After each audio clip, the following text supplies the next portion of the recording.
Hey guys, Gold's Garage here. I want to show you all this one.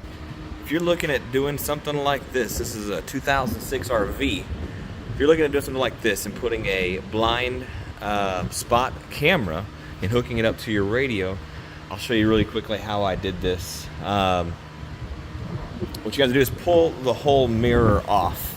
Once you get the mirror off, you're going to need to disassemble it. Okay, how to do that on these Velvac mirrors? You pop this little plastic cover off.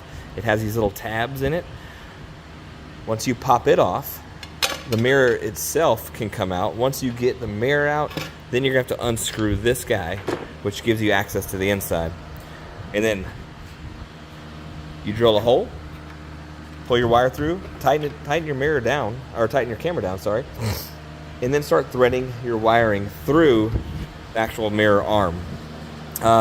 I always use a feeder wire. I'll run it through and then tape it and pull stuff back.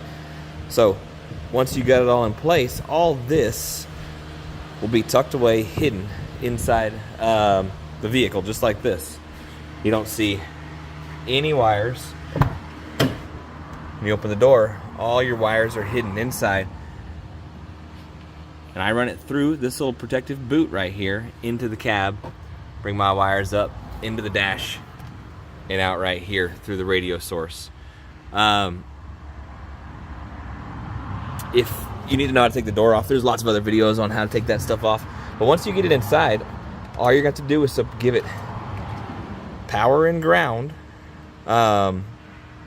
Excuse me, voltage and ground, not power and ground, voltage and ground, to turn that camera on.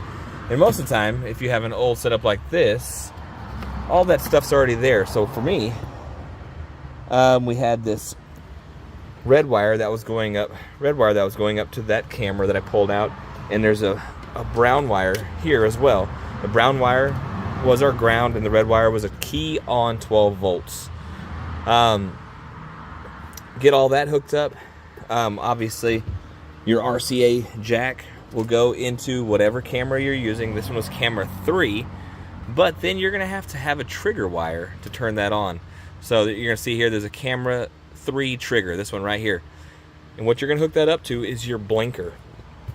When you turn your blinker on, 12 volts will come out, activating this trigger wire, which will automatically send camera feed to your display. The good news on these Econo or Ford E450s, when they build them, they have this splice right here. It's a Ford factory plug, and they splice all this stuff together for the RV. Well, these top 2 wires that you can see right there, I got that green plugged in. Okay, so this green on the left is your left blinker. This looks like a gray on the right is your right blinker.